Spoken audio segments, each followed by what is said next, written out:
West Coast Cookbook and Speakeasy with Chef Justice Putnam. netrootsradio.com.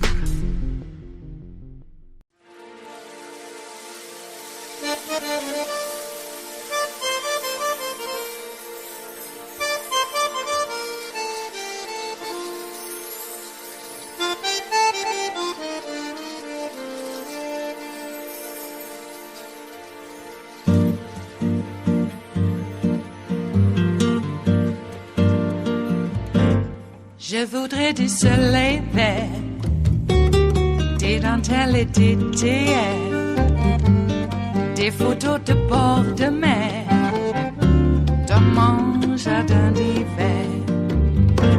Je voudrais de la lumière, comme en Nouvelle-Angleterre. Je veux changer d'atmosphère, dans mon jardin d'hiver. À fleurs sous la pluie de novembre, tes mains qui courent, je n'en peux plus de t'attendre. Les années passent, qu'il est loin, là je tombe. Nul ne peut nous entendre. Je voudrais du Fred Astaire, revoir un latte Goël. During the Civil War, what would you do if you disagreed with the side that your state was fighting for? The answer for the 1st Alabama Cavalry was to fight against Alabama and the Confederacy and for the Union. The new book, Silent Cavalry, tells that story. White volunteers from the Confederate States made up almost 5% of Lincoln's army. White support for the war peaked after the attack on Fort Sumter in 1861, but declined steadily after the Union victory at Shiloh in the spring of 1862. How then did the Civil War become the only conflict in which, as filmmaker Ken Burns told me, the losers got to write the history, erecting statues of Johnny Reb outside seemingly every courthouse in Alabama? And in the 20th century, after the history of the Civil War had been romanticized into mythology, the Confederate statues and monuments moved north. In 1914, the Confederate memorial statue was unveiled in what had been a cemetery for Union soldiers, Arlington National Cemetery. Here is Arlington National Cemetery's official description of that Confederate monument. 32 life-sized figures depict mythical gods alongside Southern soldiers and civilians. 2 of these figures are portrayed as African American, an enslaved woman depicted as a mammy holding the infant child of a white officer, and an enslaved man following his owner to war. The Pentagon is in the process of removing the Confederate memorial from Arlington National Cemetery. More than 40 Republican members of Congress are demanding that the Pentagon stop the removal. The Republican governor of Virginia wants the monument to be relocated to Battlefield State Historical Park in the Shenandoah Valley. Joining us now is the former executive editor of the New York Times, Howell Raines. He is the author of the new book, Silent Cavalry: How Union Soldiers from Alabama Helped Sherman Burn Atlanta and Then Got Written Out of History. Howell, thank you very much for joining us tonight. And I have to say, I learned more truth about the Civil War just in the title of your book than I learned in elementary school, in high school. Thank you so much, Lawrence. I'm a little stunned that Nikki Haley would provide a news peg for a book about the Civil War, but she embraced the big lie that is one of the core beliefs of the myth of the lost cause, which was that the war was about states' rights, not slavery. The other big lie in the myth of the lost cause is that most Southerners supported the war. In fact, after Shiloh, the support soon declined quite dramatically, and that persisted until the end of the war. Now, Professor Richard Nelson Currant, a Lincoln biographer, wrote a landmark book in 1992 that was little noticed at the time. He found that 100,000 residents of the Confederate states, those seceding states, volunteered to serve in the Union Army. Before these men had been ignored, they are missing from almost every mainstream history book about the Civil War. 3,000 of those 100,000 white Union soldiers from the South were from North Alabama, my family's ancestral counties in the Alabama hills. 22 hill counties of Alabama voted against secession, and when it happened, they refused to serve the Confederacy for two reasons. One, they lived on small mountain farms and could not afford to buy slaves. And two, they believed in the principle laid down in 1840 by their near neighbor, Andrew Jackson, that the Union was too sacred to be split up over the issue of slavery. So these, in 1862, when Union troops occupied Huntsville, Alabama, hundreds and then thousands of Alabama farm boys sneaking through the forest, often at night, went to Huntsville and then to other recruiting posts held by the Yankees and joined voluntarily into the Union Army. That's a surprising part of this story, but it's not the most surprising part to me. These 2,066 members of the 1st Alabama Cavalry so distinguished themselves as fighters and spies that General William T. Sherman personally selected them as his escort and bodyguard on the march to the sea. And in short order, the 1st Alabama Cavalry became the point of Sherman's march. They were there at the burning of Atlanta, and then they led the march to Savannah, and did so with such distinction that General Francis Blair, the head of one of Sherman's 4 corps, picked them as the place of honor in the parade, the victory parade through Savannah in December 27th, 1864. It's taken me decades of research to put together a true picture of the 1st Alabama Cavalry.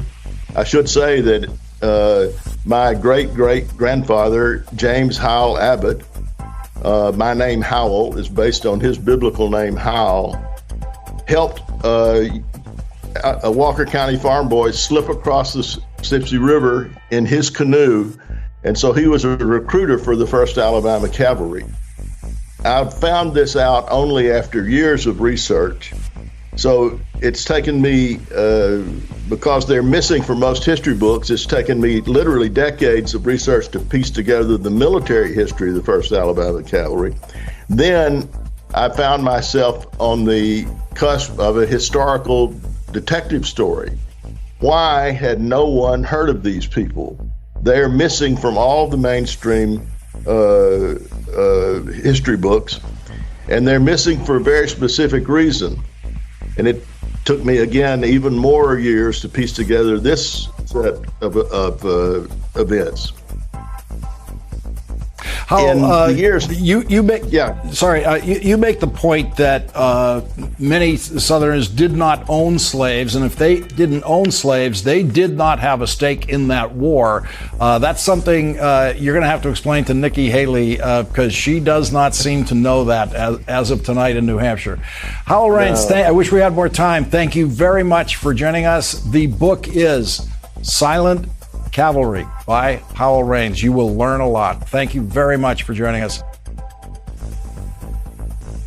It is Thursday, the 28th of December of 2023, and you are in West Coast Cookbook and Speakeasy. I am your chef de cuisine, Justice Putnam. Gunner the English Bulldog is our snoozing sous chef. Precious, the little Yorkie, is our door girl, and she will be seating you directly for our especially special daily special, Metro Shrimp and Grits Thursdays. A little bit of jambalaya, a little bit of spice in your life. Well, how are you today? We're moving on as we get closer and closer to the election. The mother of all elections, I don't know. But we got our work cut out for us, and we've been doing the work, haven't we? So we need to continue. Now, we also need to take time for our own self-care. That is very important. My sister spoke with me yesterday and confessed that a lot of her issues with her health, and she's been having some issues with her heart and has had some procedures because of it. She says that it's that she gets so upset about Trump and all these, the politics of it all and the hate from the other side. So she's kind of opting out. She's tired. She's worn out. She doesn't want to be a part of it anymore.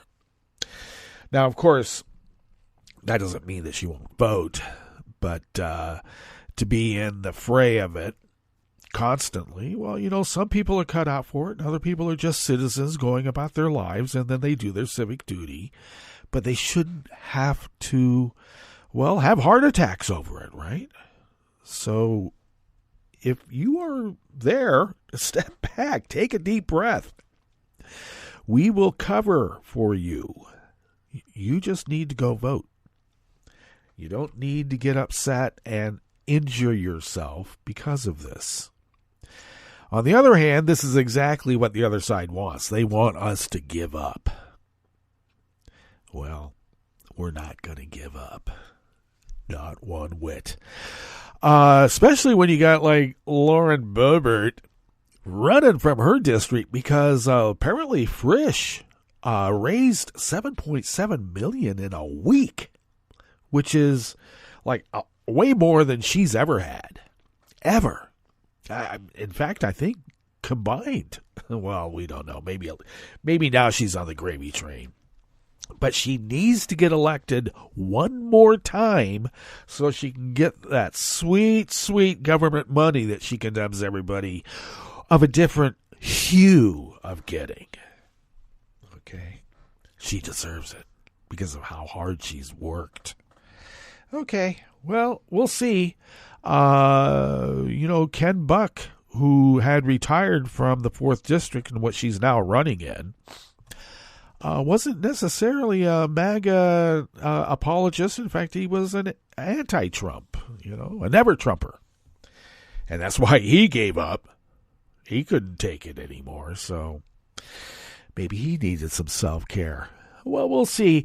One thing that we can be assured of, I think, though some people are saying that maybe Frisch won't be able to win if Boebert isn't running. Boebert. That, I don't know. With her out of the race, does that mean that Frisch is now going? I don't know. We'll see. But I was going to mention that Boebert running to another district doesn't necessarily help the Republican numbers. They remain static at best. At best.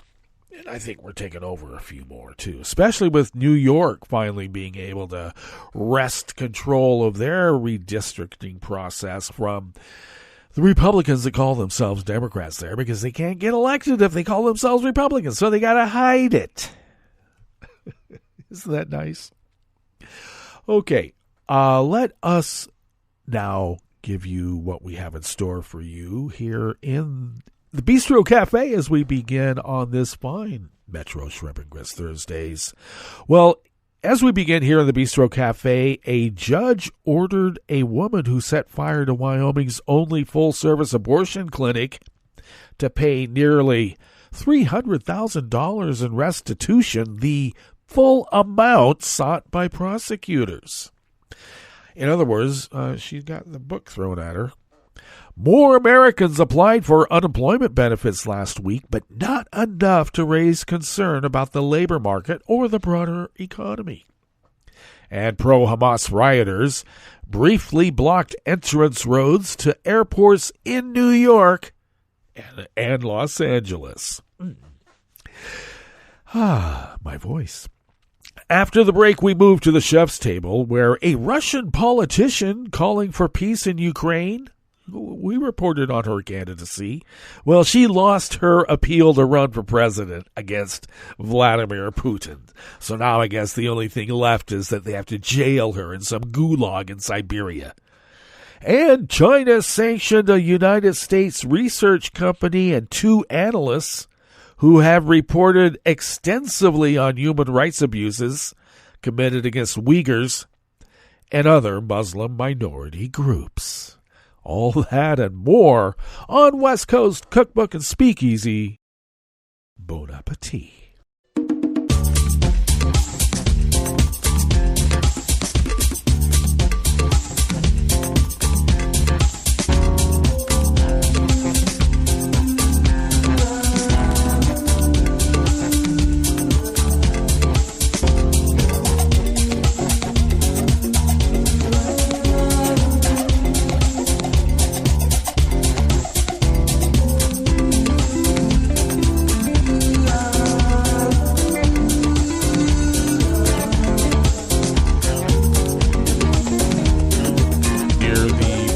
Homepage at netrootsradio.com. To the right of the page is the chat room link, and the chat room is monitored by Kelly Lincoln, and we thank Kelly for doing so and everything else that she does. Across the page to the left from that chat room link near the bottom of our homepage at netrootsradio.com is the link to our Patreon page. And if you could become a recurring Patreon of Netroots Radio, and if you could possibly afford to send us what you might spend on an espresso-type coffee drink, for instance, if you could send those funds to us once a month, thus becoming a recurring Patreon of Netroots Radio, it really does help us put a big dent in the bills and other costs associated with running this powerhouse of resistance. So thank you to those of you who have been so generous, and thank you to those of you who might consider being generous in the near future, because the costs keep going up, and so do the bills. Darn them. Anyway, thank you for allowing us to fulfill our civic duty as the founders originally intended so many years ago. If you would like to follow Netroots Radio on Twitter, Mastodon, Spoutable, Blue Sky, Facebook, you can do so at Netroots Radio. Tom takes care of most of those, and then we all take care of Facebook. Fancy that. If you would like to follow me on those social media platforms, and also, Tumblr and Instagram, those two. Well, you can do so by following me at Justice Putnam. I post the show notes and links diary on Daily Coast 10 minutes before showtime, and then that way you have access, if you follow my social media feeds, to those show notes and links diaries, and then you can read the actual reportage from the actual reporters, because we do that here. You can also follow the show such as it is on Twitter at Cookbook West. And most importantly, if you could pick up podcasts by way of Spreaker, TuneIn, iHeart, YouTube, iTunes, etc., that would be great. I just got to tell you can't find podcasts on Stitcher, and you know why, because we keep telling you. Yeah, they're not there anymore. Okay. This first offering here in the Bistro Cafe of West Coast Cookbook and Speakeasy. Oh, before I begin, rest in peace, Tommy Smothers. Mom always liked you best. My mom, yeah. Okay, let us now delve into this first offering by Meade Groover from the Associated Press. A judge has ordered a woman who set fire to Wyoming's only full-service abortion clinic to pay nearly $300,000 in restitution, the full amount sought by prosecutors. Lorna Green is serving 5 years in prison for burning Wellspring Health Access weeks before the clinic was set to open in Casper in 2022. The fire gutted the building while it was being renovated for the new clinic and delayed its opening by almost a year. After opening this past April, Wellspring is now the only abortion clinic in Wyoming. A clinic in Jackson that provided pill abortions closed on December 15th due to rising costs. On Tuesday, U.S. District Judge Alan Johnson ordered Green, age 22, to pay about $298,000 in restitution, including $240,000 to Nationwide General Insurance Company, the clinic's insurer. You know, at about $1 a day, it's going to take her a while, I think. Green must also pay $33,500 to the building's owner, Christine Lichtenfels, and $24,500 to Julie Burkhart, founder and president of Wellspring Health Access. Burkhart expressed satisfaction with the restitution. The restitution was identical to the amount sought by prosecutors and unopposed by Green's attorney, Ryan Semerad, who, in an emailed statement yesterday, Wednesday, said that Green looks forward to a productive and peaceful life after her term of incarceration. Green has expressed remorse for the crime, which she said was driven by anxiety and nightmares about the planned clinic.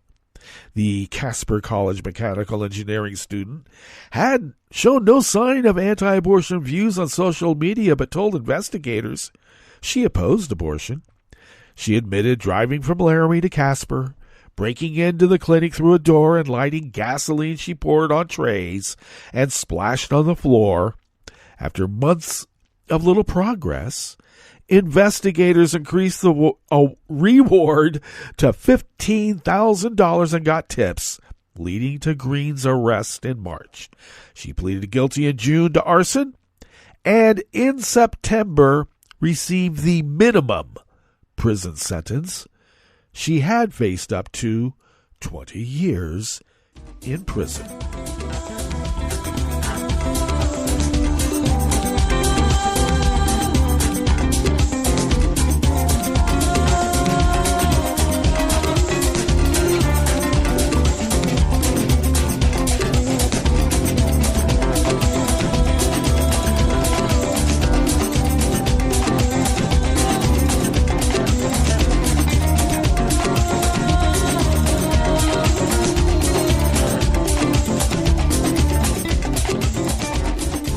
Ott of the Associated Press brings us this next offering here in the Bistro Cafe of West Coast Cookbook and Speakeasy. Metro Shrimp and Grits Thursdays. More Americans applied for unemployment benefits last week, but not enough to raise concern about the labor market or broader economy. Jobless claims rose to 218,000 for the week ending December 23rd, an increase of 12,000 from the previous week. The 4-week average of claims, which smooths out week-to-week ups and downs, fell by 250 to 212,000. Overall, 1.88 million Americans were collecting jobless benefits during the week that ended on December 16th, an increase of 14,000 from the previous week. Weekly unemployment claims are a proxy for layoffs. They have remained at extraordinarily low levels in the face of high interest rates. The Fed started raising interest rates early last year to try to beat down the inflation that surged after a unusually strong economic rebound from the COVID-19 recession of 2020. The Fed has raised its benchmark rate 11 times since March of 2022. Inflation has eased, but remains slightly above the Fed's 2% target. The Fed has left rates alone in the last 3 meetings and is now signaling that it could cut rates 3 times next year. The combination of decelerating inflation and low unemployment has raised hopes that the Fed is managing a so-called soft landing, raising rates just enough to bring down prices without causing a recession.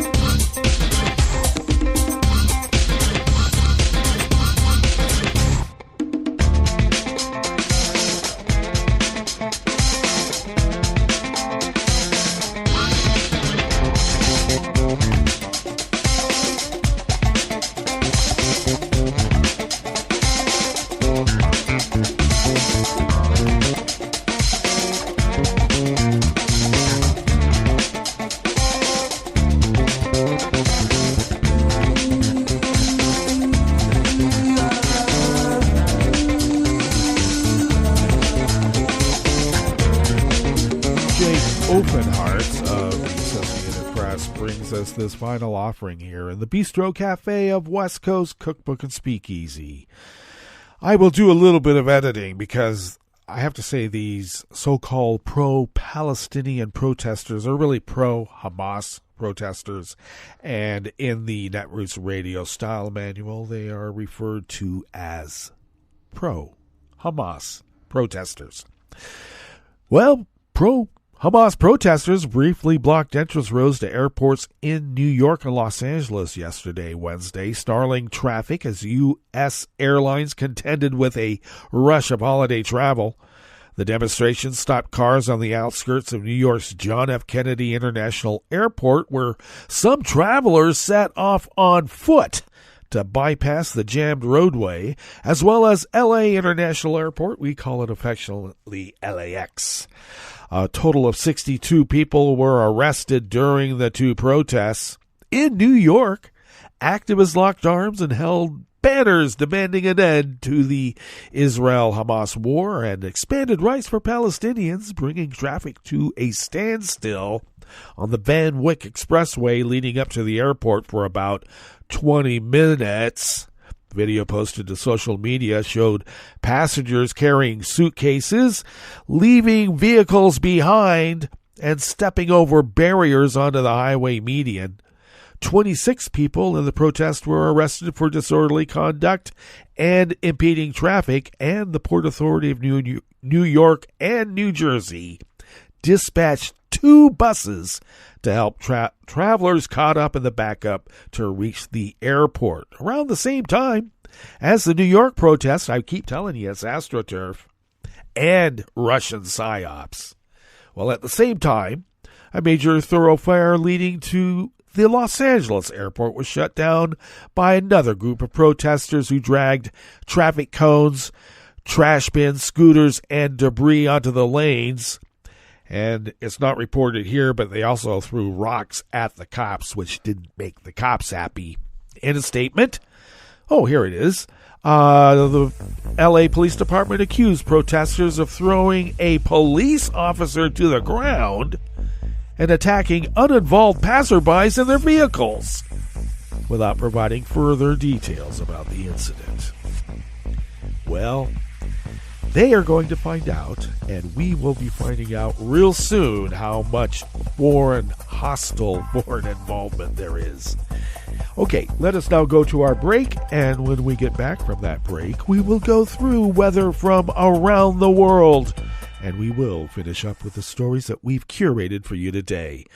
You are listening to West Coast Cookbook and Speakeasy, and we will be right back. You are listening to netrootsradio.com. Please hang up and try again.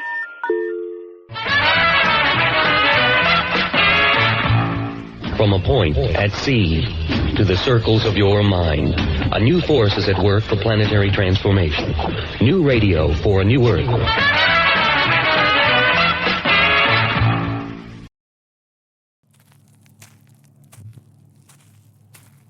I love a short cold water swim in Puget Sound in Washington State.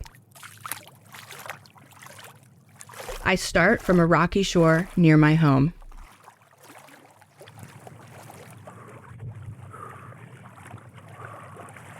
If I kept swimming just another 100 feet out, I could dive a few feet down through these clear waters into an underwater forest where animals such as shrimp, crabs, and small fish like lingcod, rockfish, and maybe even salmon like to live.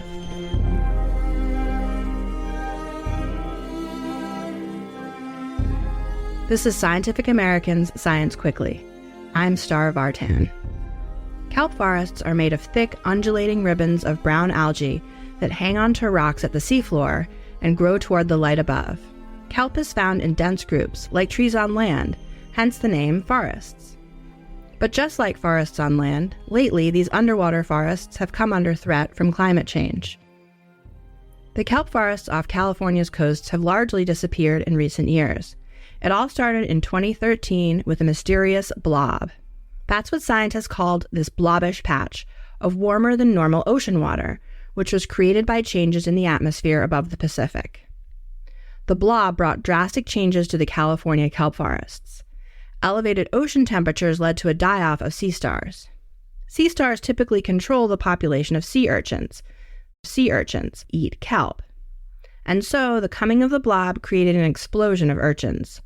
The creatures went on an eating spree that, by some estimates, cleared 96% of the kelp from beneath the California coast. Up north, Canadian Pacific kelp forests have also been stressed and shrinking. For now, the forests in Puget Sound, where I live, are intact in some regions but not in others. That means there's both time to research kelp's importance and to try and save it.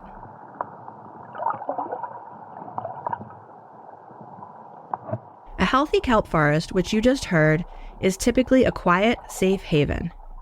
They provide complex habitat to hundreds of species, including benthic invertebrates, small fish, and animals all the way up the food chain to gray whales.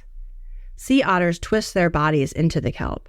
That way, they can sleep without drifting and wake to breakfast a four-paws swipe away. Forests of kelp dampen wave energy and create a physical refuge for marine life. They also store so much carbon that scientists call them the sequoias of the sea.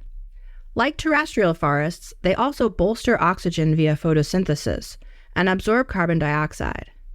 In the sea, that reduces acidification that kills more vulnerable marine animals. There are so many benefits, and recently a newly verified one. Salmon, those Pacific Northwest icons, also use kelp. Fishers had previously said this was the case, and so did Ann Schaefer, a marine biologist with the Coastal Watershed Institute in Washington State. She studied kelp forests for more than 3 decades. She remembers from a few years ago. A biologist with the state blurted out, well, salmon don't use kelp forests. And, my immediate retort was, except when they do. So she set out to prove it. I met with her about 10 miles up the coast from her HQ in Port Angeles, Washington, on the coast of the Strait of Juan de Fuca. We hiked out to the mouth of the Elwha River where Anne does some of her research into kelp forests. A little more than 10 years ago, the Elwha had 2 dams that prevented salmon migration. But now the river flows free, and it has created acres of new beach habitats and enriched the underwater ecosystems too. This is the mouth of the Elwha, and what happens is the water comes out of the Elwha River, comes into Freshwater Bay, and then there's a big gyre that forms right here. And so basically what happens is this plume of Elwha water will circle around right into that kelp bed where our surveys are. Anne and her team, including undergraduate students, have spent more than 7 years taking snorkeling surveys of who uses the kelp forest here. What fish did you see? Describe them. Well, there was a series of very small ones on the bottom, and then, She's found that it varies seasonally. Her research published this year showed that several types of endangered salmon, including Chinook, coho, chum, and pink salmon, definitely use kelp in multiple ways. So juvenile salmon, juvenile forage fish, as they're migrating along the shoreline, they're areas of refuge. And they also provide a nursery ground so these animals can rest and feed because they have the richer zooplankton communities and grow and then get ready for these bigger transitions to offshore and different habitats. Specifically, the type of zooplankton the salmon found in kelp was different. There were these few key species of what are called phytally associated invertebrates, and those are the ones that are associated with kelp. And those are also the ones that are very highly selected for by juvenile salmon and forage fish. But as they grow, the salmon can also use the kelp to prey on smaller fish, too. The salmon will actually herd their prey. These are the little guys. The juvenile salmon will herd their prey up into a ball and then just slam them. And they're able to make them ball up like that because of the kelp. It acts as basically like a barrier or a net. Salmon are incredibly important in the Pacific Northwest. Northwest tribes have had a practical and spiritual relationship with them for thousands of years. They feed people and the critically endangered southern resident orca population. This is a genetically distinct group of around 75 killer whales that only eat fish. These orcas often struggle to find enough to eat in local waters. If you live in the Pacific Northwest, you know that when orcas and salmon are involved, lawmakers, government agencies, tribes, and many others take notice. And this is why it was so important for Anne to prove that salmon were using the kelp forests. There was already some dedicated interest in protecting kelp habitats for the many other ways they're important, but now that salmon are involved, even more people will be paying attention to their conservation. The forage fish and salmon story is bigger than just the kelp forest. And the kelp forest component to it is a really complex one. Anne believes there's a lot more research that needs doing. When I first came back to Washington, I was just confounded at the fact nobody was looking at the kelp forests. People were looking at eelgrass really heavily at that time, and kelp was an afterthought. And so that was really what was driving my compulsion to study this for so long. Now people have really shifted and are really starting to look at it, so now is really the time. A number of studies are ongoing. The Puget Sound Restoration Fund is currently running what is the most in-depth monitoring program of kelp forests in the world. Understanding what specific factors are causing the variability in kelp forest health here will hopefully prevent what happened in California. Back at the rocky shore of Puget Sound in late autumn, the sun cheers me into plunging into 50-degree Fahrenheit waters. As I skim along the surface of the sound, I imagine the forests below, sun glinting off their waving brown-green blades, and the fish and almost microscopic creatures snug in their ebb and flow home. I hope they stay healthy for all our sakes. Science Quickly is produced by Jeff Delvicio, Talika Bose, Kelso Harper, and Corinne Leong. Follow Scientific American for updated and in-depth science news. For Scientific American's Science Quickly, I'm Star Vartan.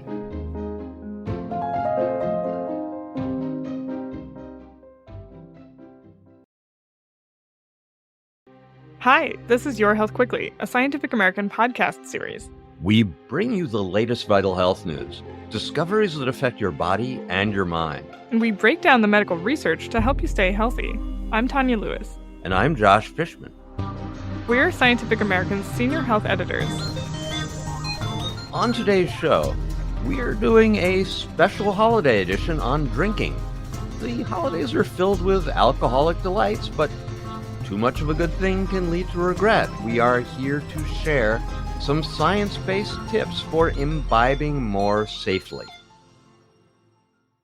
Cheers! Chun! That's what all cool kids in Korea are doing now. Chun. That is the sound of a lovely Josh Cabernet, one of my go-to drinks. Not just because it's my name. It's actually really good. Not a product endorsement. That was a clink of my glass of gin and tonic, which is one of my go-to drinks. What is your gin of choice? It's a British gin. I didn't want to open a whole bottle of wine for myself, so I decided to make myself a gin and tonic. People think of gin and tonics as summer drinks, but they're pretty good December-ish, too. Yeah, good year-round. I enjoy raising a glass for the holidays. For me, much as I enjoy these things, lately I've noticed that the levels in my bottles are going down faster than they used to. And honestly, that's a bit unsettling.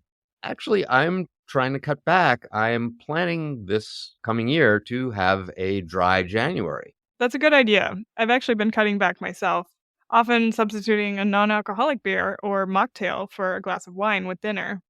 But I still enjoy a real drink from time to time, especially on special occasions like holiday dinners or parties. Seems perfectly reasonable. We all need to celebrate sometimes. We just want to do that safely.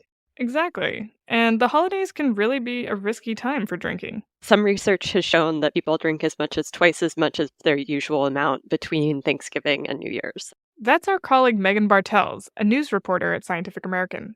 She's writing a story about the science behind holiday drinking and how to avoid the worst effects. One question I had for Megan was, do some kinds of alcohol get you drunker than others? Afraid not. Not really beyond, more alcohol in the drink means you'll get drunker. It's not nearly as simple as tequila gets me drunk so fast or something like that. It's really all about the amount of alcohol that you consume and how quickly, and then other factors like how much water you've had, how much food you've had, that sort of affect how quickly your body processes it. So the amount of alcohol in an old-fashioned isn't more likely to get me drunk than the equivalent amount of alcohol in beer or wine? Right. It's really more about the amount and speed you drink. But there are some other factors that could make you drunk more quickly. There's a little bit of evidence that maybe carbonation speeds up alcohol absorption and sugar slows it down, but that evidence is really weak. But is there something about the environment where you're drinking that could make you want to indulge more? Like if you're at an office holiday party, for example? Yeah, that's a great point. And Megan did mention that the context in which you drink could affect your likelihood of being drunk, or hammered, smashed, 3 sheets to the wind. I have seen people 3 sheets to the wind, and at that point, they're usually leaning over the rail, pretty uncomfortable. Maybe if you only have champagne at New Year's, it feels like a special thing to you and you don't drink it as quickly, and then it won't make you very drunk. Or, for example, you're drinking a really sweet cocktail, the sweetness masks the taste of alcohol, you might drink it really fast and get really drunk. Well, speaking from personal experience, champagne definitely gets me tipsy a lot faster than other drinks. Maybe because it tastes so light and bubbly and you almost forget you're drinking alcohol. Personally, I get no kick from champagne, song reference there. But what about the consequences of drinking too much? Do we know what causes hangovers? A headache is definitely a big component of a hangover, and that's really tied with dehydration. When it comes to alcohol, alcohol really dries you out fast. That's a big piece of it, but the exact components, the exact mechanisms, that's all pretty hazy, actually. Apparently, there's a small percentage of the population, about 10%, that never gets headaches from drinking. You're kidding. That must be nice. Right? But in general, there's not a ton of research on hangovers, in part because they're just not as big of a problem for society as intoxication itself is. And it's not like it's easy to get funding and recruit people for a study where you make them drink to the point that they'll get a hangover. I don't think I would sign up for that study. And the other thing is when someone comes into an emergency room or something after drinking, you can measure their blood alcohol content. But when someone's hungover, you can ask them how much they drank, but you don't know if that's accurate. So it's trickier methodologically. Given that hangovers are a reality, is there any way to cure them? I've heard all sorts of strange things like hair of the dog, whatever that is. Basically drinking more alcohol. Or eating greasy food. That's another one I've heard. Do any of these help? Unfortunately, hangover cures don't really work, so your best bet is to try to prevent them from happening in the first place. The best things to do are to eat beforehand and then to stay hydrated throughout the night. So some people will talk about having an alcoholic drink and then having a glass of water and alternating back and forth, and that can reduce your odds of a hangover for sure. Eating before drinking is definitely the best, but even after drinking, I often find myself craving salty, greasy food. That may be because it replenishes electrolytes, since alcohol makes you pee those out. And as for hair of the dog, well... I mean, I guess maybe in the short run it'll help a little bit, because the problem with a hangover is that it's basically withdrawal from alcohol. So if you're drinking, then you're sort of reversing that withdrawal, but you're just postponing the inevitable. You're still going to feel bad. It'll just be later. So no quick fixes then? No, unfortunately not. Okay, so drinking too much alcohol will give you a hangover. But also, even moderate drinking can be bad for you, as our Science of Health columnist Lydia Denworth has written. That's right. There's been a growing recognition in recent years that moderate drinking, often defined as 2 drinks a day for men and 1 drink a day for women, can increase your risk of serious health problems down the road. Now there's a much higher appreciation for just how dangerous alcohol is, how much it increases your risk of cancers, how much it can take off your life expectancy. And so now doctors and scientists are really shifting to this idea of like each drink can have this negative impact, even if you're not experiencing a hangover, even if you're not experiencing intoxication. And on that cheery note, folks, enjoy the holidays. I mean, it is a downer, much like alcohol itself. But drinking is just one of many risks people take every day. So we all have to find our own comfort level around how much risk is acceptable. Personally, I'm planning to enjoy a little bit of holiday spirit this year, but just a little. Well, glad you're going to give moderation a shot. Your Health Quickly is produced by Talika Bose, Jeff Delvicio, Kelso Harper, Corinne Leong, and by us. It's edited by Ella Fetter and Alexa Lim. Our music is composed by Dominic Smith. Our show is part of Scientific American's podcast, Science Quickly.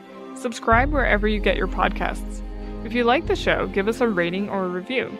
And if you have a topic you want us to cover, you can email us at yourhealthquickly@siam.com. That's yourhealthquickly@siam.com. For Your Health Quickly, I'm Tanya Lewis.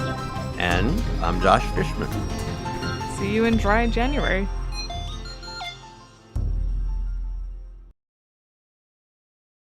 Hi, it's Tom. Could we humbly suggest your donation to netrootsradio.com? All we've got to run this 24-hour powerhouse of progressive resistance radio is what comes out of our own wallets. And you are our biggest donor. And it doesn't take much, $3, $5. Just go to the bottom of our netrootsradio.com page and hit our secure donate button. Heck, you can even make a recurring contribution. So donate what you'd like at the bottom of our netrootsradio.com's homepage. Because you are our biggest donor. netrootsradio.com. Together, we are Resistance Radio.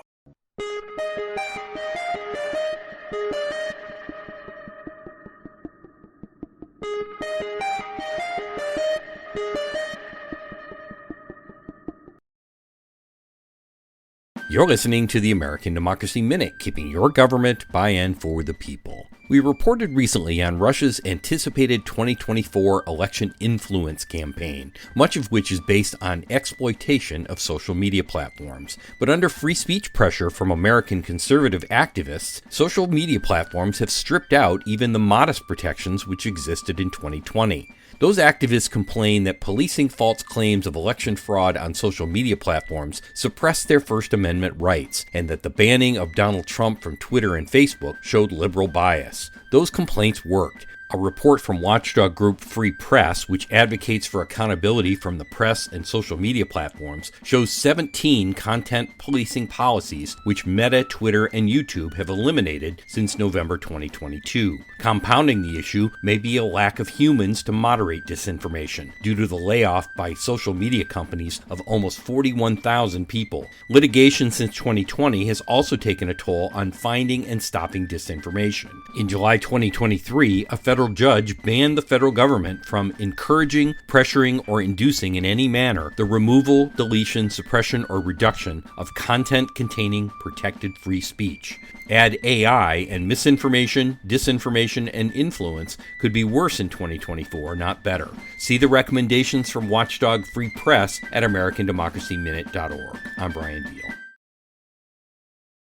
I'm Rick Smith, and this is Labor History in 2.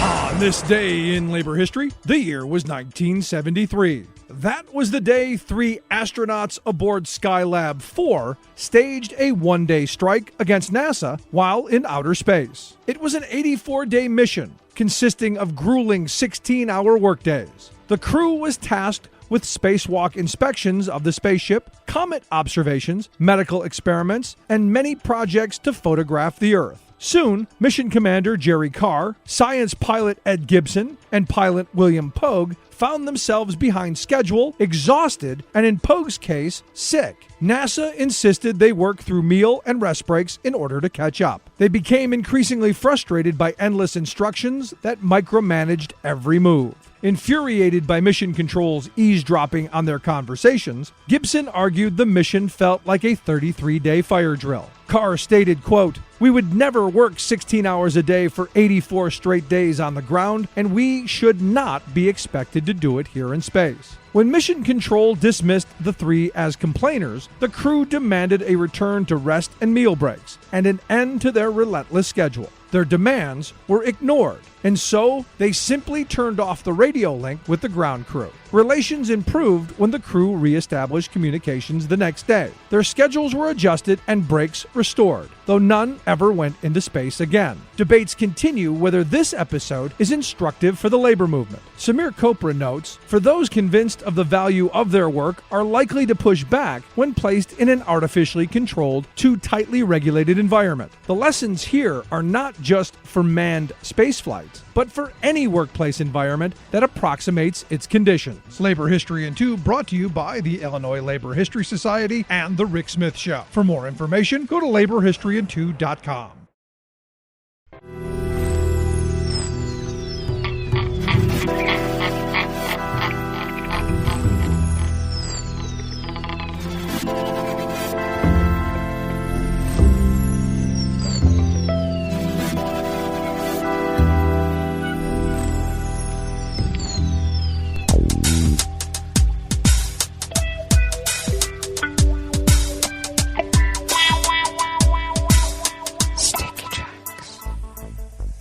Thank you for accompanying us here to the chef's table at West Coast Cookbook and Speakeasy Metro Shrimp and Grits Thursdays.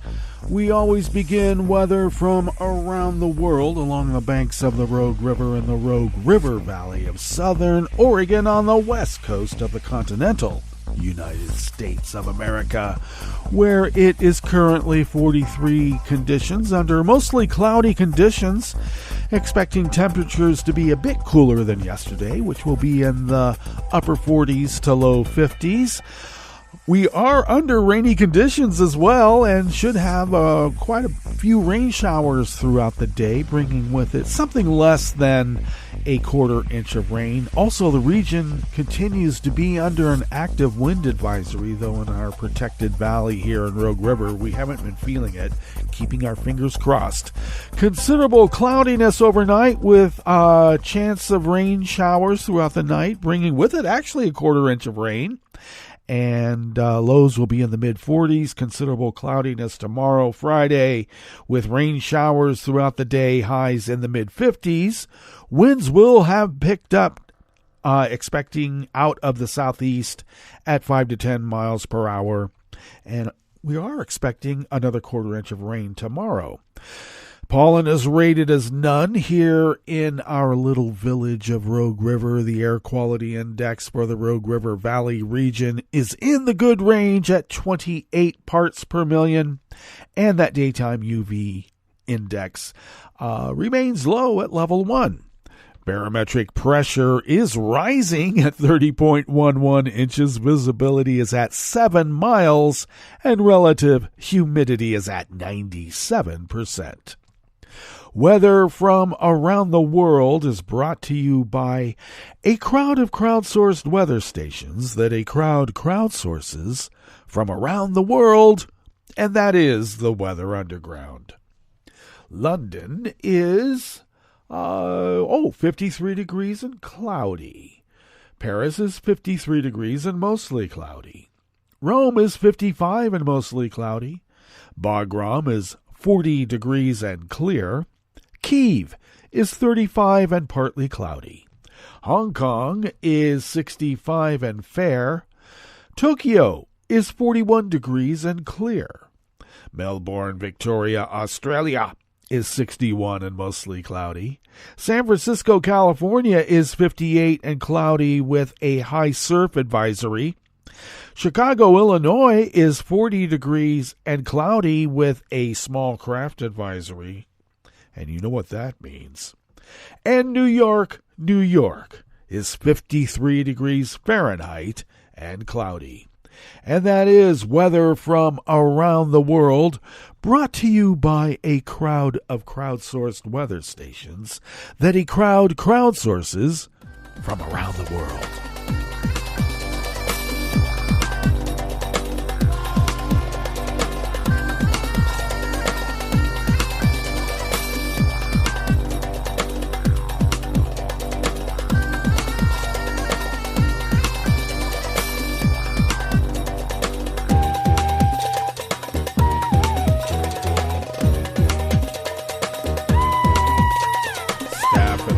Desk of the Associated Press brings us this first amuse-bouche here at the chef's table at West Coast Cookbook and Speakeasy Metro Shrimp and Grits Thursdays. A Russian politician calling for peace in Ukraine lost her appeal against election officials' refusal to accept her nomination for the country's presidential race that Putin is all but certain to win. Former regional legislator Yekaterina Duntsova has promoted her vision of a humane Russia that's peaceful, friendly, and ready to cooperate with any and everyone on the principle of respect. Well, apparently they don't like that in Russia. The tight control that Putin has established during 24 years in power makes his re-election in March's presidential vote all but assured. Prominent critics who could challenge him are either in prison or living abroad, and most independent media have been banned. So it's only a matter of time before they throw Yekaterina in jail, huh? Over the weekend, Russia's Central Election Commission refused to accept Duntsova's initial nomination by a group of supporters, citing errors in the paperwork, including spelling. Wow, if they did that here, Trump would never be able to run. On Wednesday, Russia's Supreme Court rejected Duntsova's appeal against the commission's decision. After losing her appeal, Duntsova said she would start working on the creation of her own political party that would stand for peace, freedom, and democracy. Well, that's certainly a crime. Duntsova has asked the leaders of the liberal Yablovka political party to nominate her as a candidate, but its founder, Grigory Yavlinsky, has cold-shouldered the idea. A number of Russian parties have named their candidates. The Russian Communist Party, the second largest in the lower house of parliament, the State Duma, has nominated veteran lawmaker Nikolai Karatonov. The communists and other factions in the Duma represent only token opposition and generally support Putin's course because he's KGB. The Civic Initiative Party, which is not represented in the Duma, backed the nomination of liberal politician Boris Nedazhidin, who has spoken against Russia's action in Ukraine. Duntsova urged her supporters to help Nedazhidin collect signatures to qualify for the race.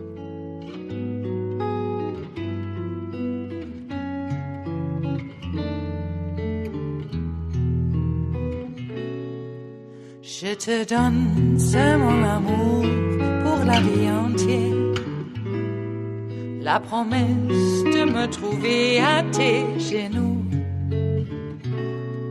Aussitôt que tu m'appelles, rester toujours fidèle, c'est tout, c'est tout.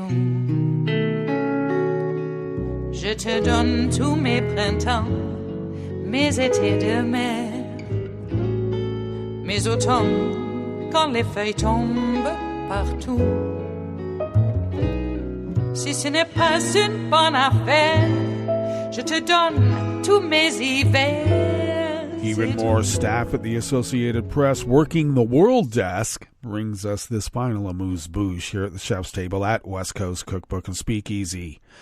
China says it is banning a United States research company and 2 analysts who have reported extensively on human rights abuses committed against Uyghurs and other minority groups native to the country's far northwestern region of Xinjiang.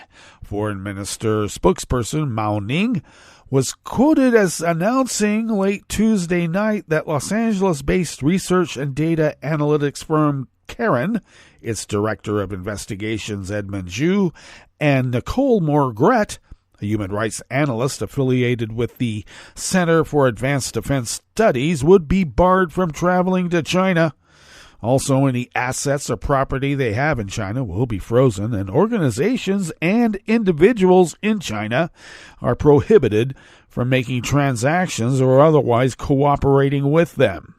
In a paper published in June of 2022, Morgret wrote, "The Chinese government is undertaking a concerted drive to industrialize the Xinjiang Uyghur Autonomous Region, which has led an increasing number of corporations to establish manufacturing operations there. This centrally controlled industrial policy is a key tool in the government's efforts to forcibly assimilate Uyghurs and other Turkic peoples through the institution of a coerced labor regime. And China doesn't want us to know. All right, that brings us to the end of our broadcast period for the day. But you do know Netroots Radio broadcasts on, and we will meet up here tomorrow for Blue Moon Spirits Fridays. So do stay tuned to Netroots Radio all day and all night for all the breaking news as it breaks. And we will meet up here tomorrow, right here in West Coast Cookbook and Speakeasy. Bon appetit.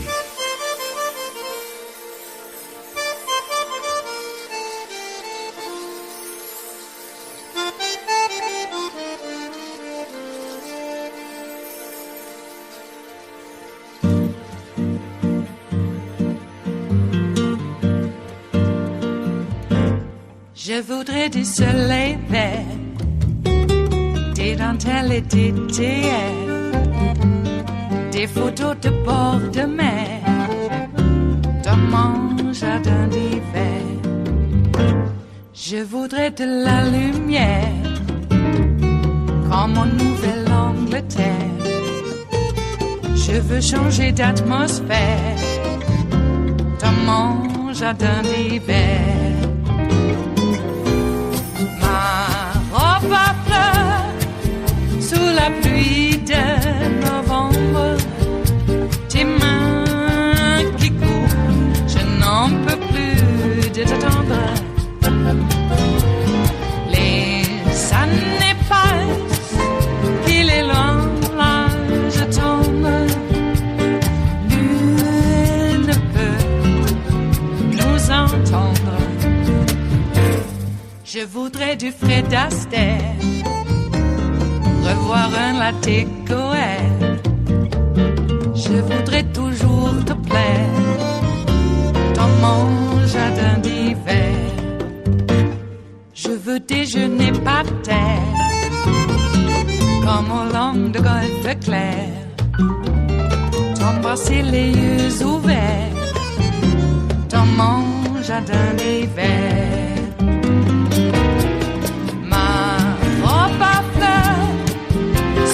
Pluie de novembre, tes mains qui courent, je n'en peux plus de t'attendre.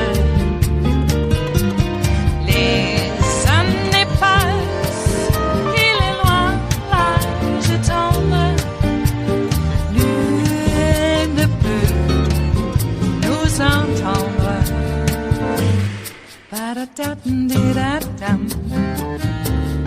Ba-da-da-dum-di-da-dum. Ba-da-da-dum-di-da-dum. Dans mon jardin d'hiver. Ba-da-da-dum-di-da-dum. Ba-da-da-dum-di-da-dum. Ba-da-da-dum-di-da-dum. Dans mon jardin d'hiver. Dans mon jardin d'hiver. Dans mon jardin d'hiver.